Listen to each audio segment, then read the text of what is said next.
Hello everyone, Solomon Chau here. It's Sunday, September 1st. Happy Memorial Day. It's right around the corner, September 2nd.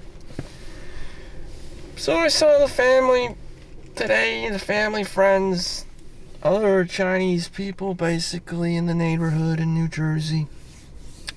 And the kids are smart and we're just having social time, social family time. Too much social media, this and that. And, questions arose. I'm approaching 40 years old. So, there are 3 kids in my family, me being the youngest. How's your housing, situation? I've been a saver my whole life. I'm just like, saving is just saving. You have money. That's the bare bones minimum. Nothing really spectacular happens. Nothing special happens. You don't really get married, you don't have a own home, you're just saving money, putting it in the stock market, whatever, just getting by. So that's just a regular person's story. Most men live lives in quiet desperation, so you don't really go anywhere.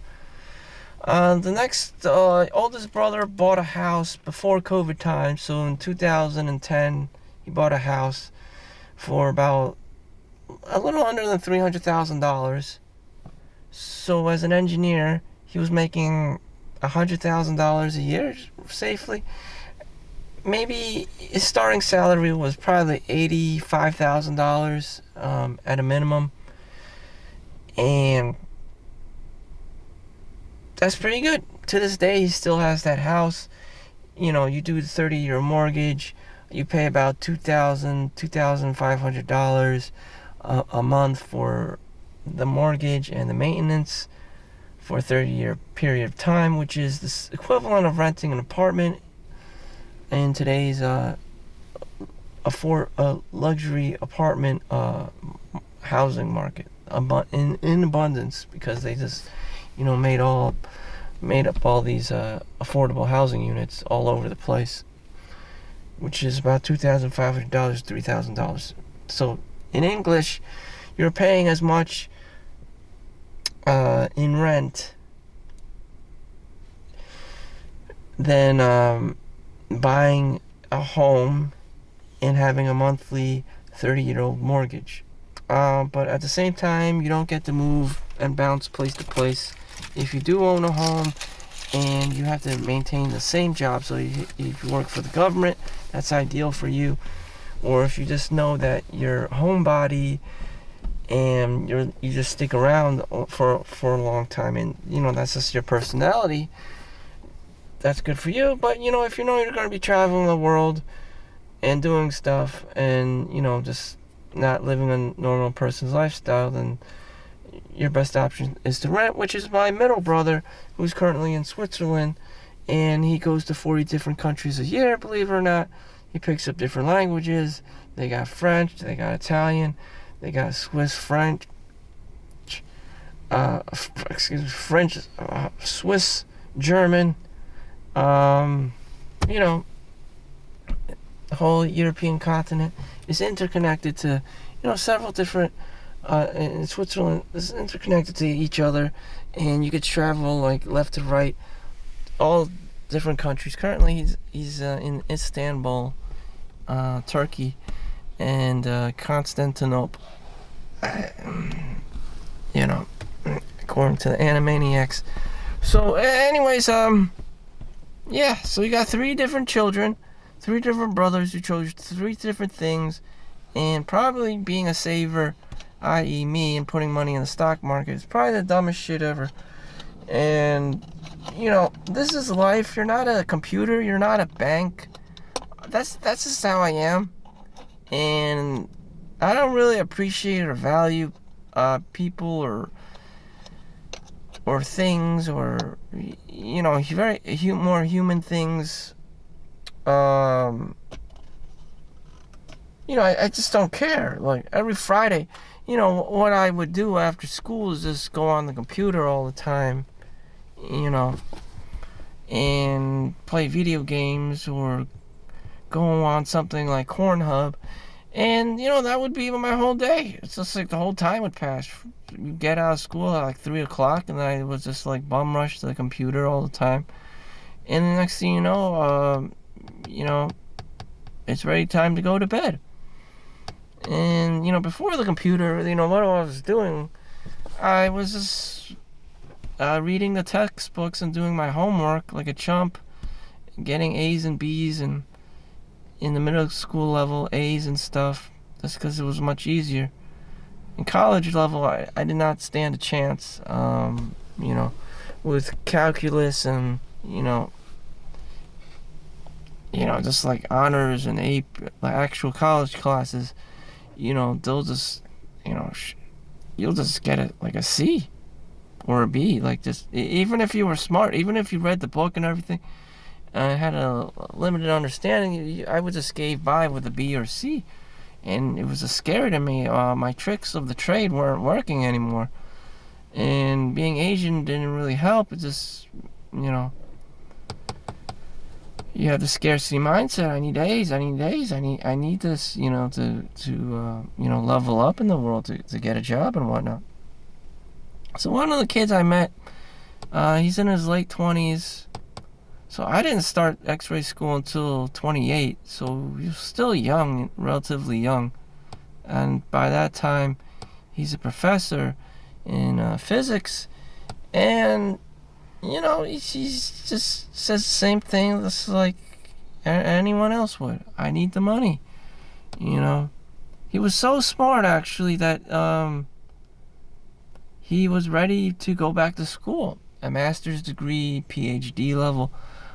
Because he wanted to, because he really wanted to. He loves physics, and, that's his thing in life.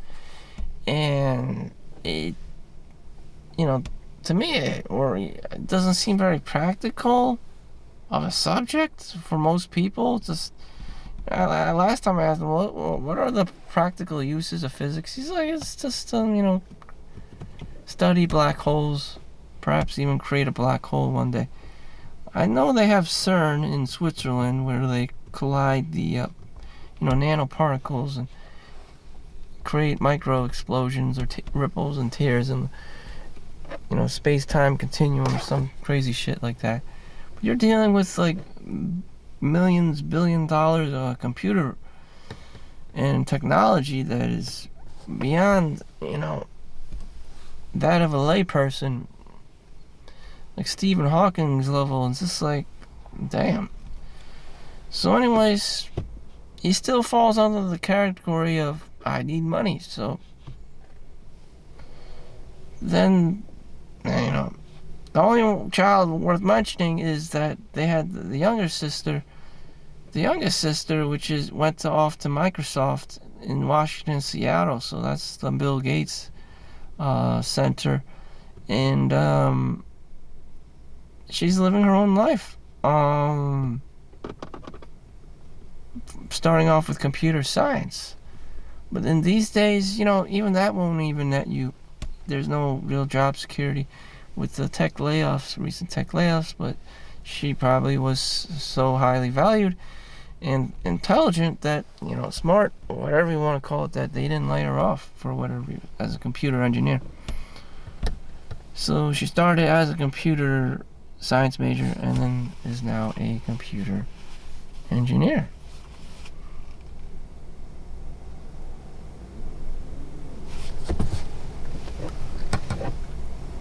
And when she was small, literally small, we went to her house for the same thing. This maybe have been before my X-ray school, so about the age of 28. So 10 years ago, she was like really, really small. And I remember the whole thing, she was playing with like the My Little Pony thing. And she's like, I want the money. Even when she was but small, she was like, I want the money. This little Chinese girl, I want the money. I'm like, how does this little girl know this shit? And I'm talking about like 8 years old, and she looked apparently like 8 years old. I don't know how the hell she, graduated college already. That's already like 12 years. Yeah, 10 years ago. So about 12 years ago, in 2008 maybe, that She pulled it off. And damn. So between the time I was working at Walgreens and graduating X-ray school and working, she already fucking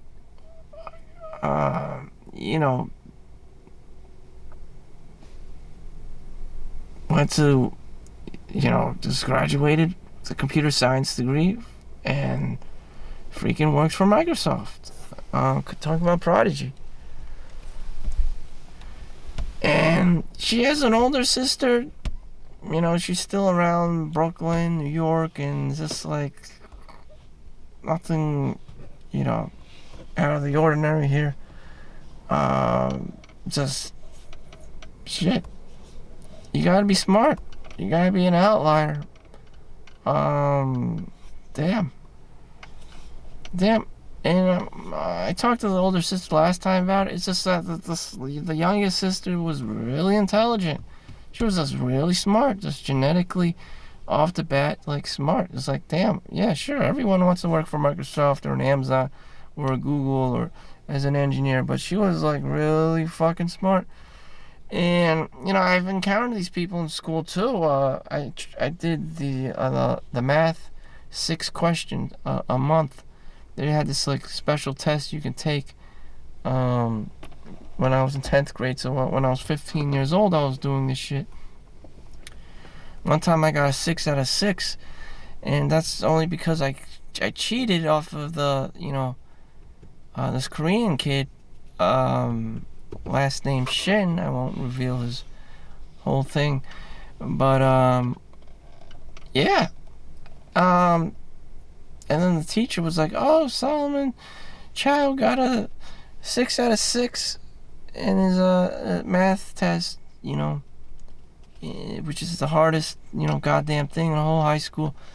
And I'm like, what the fuck? I just basically copied the answers from this Korean nerd dude, and just like, shit. He was vastly superior in math and everything, logic, and we're like, I'm just like, how the fuck? I don't know how he derived the answers, but those questions were fucking crazy. And just, or what they have now, Google Leak code.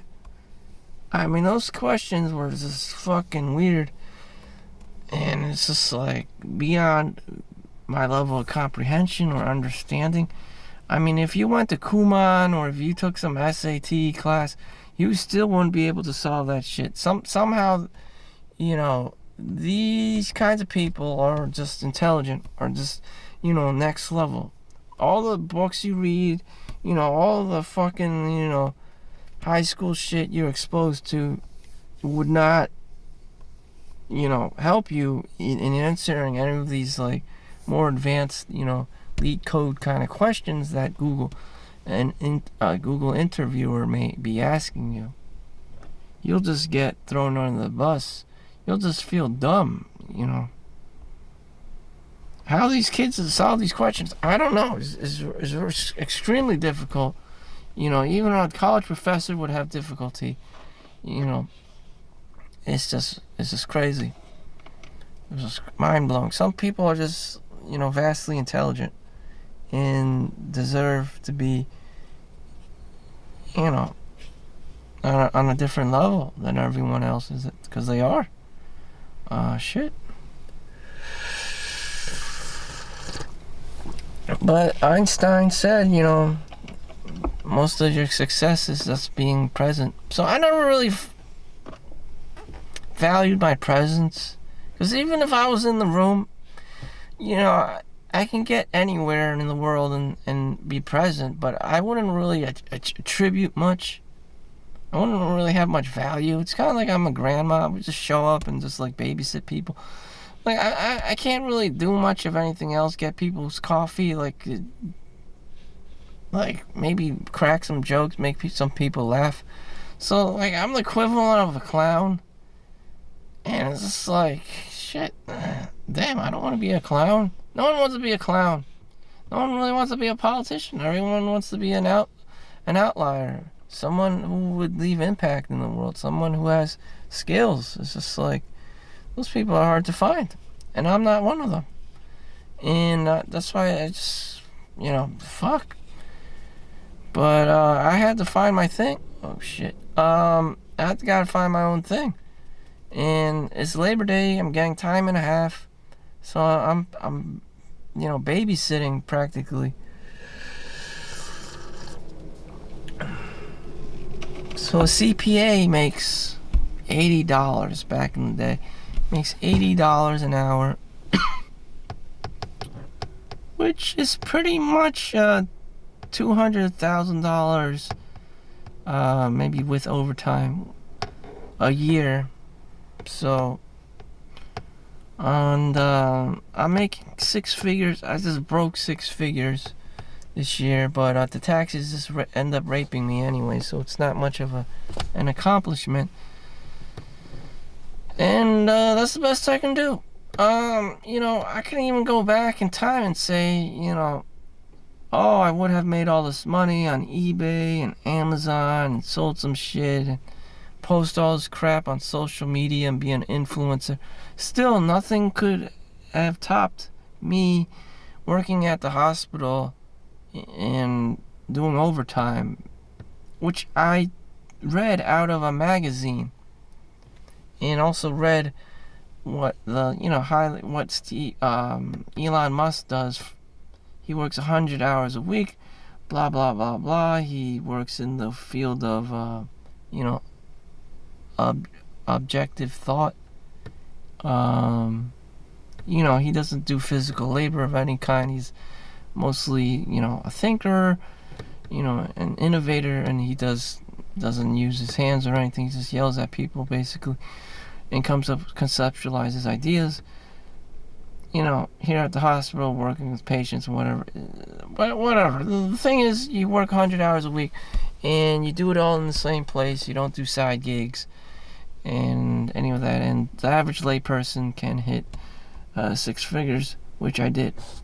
And I didn't have to do anything, all this crazy shit, all this driving, all this, networking with people or whatever. They're just, I just have to babysit, the hospital and its patients. It's basically having a master's degree in advanced babysitting for adults. I mean, no one cares. They just need money. They don't care what you do. It's just like if you could just, stand there and look pretty. If you could just be an OnlyFans model, who cares where the money came from? Except maybe your mom, doesn't want you to be a whore. That's it. That's it. That's the magic bullet. Just no ego.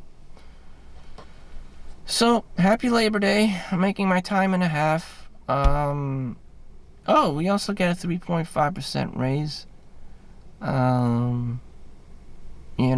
So for me, that equates, as for most people, $1.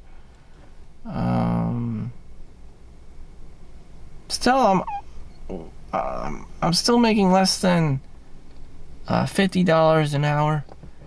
On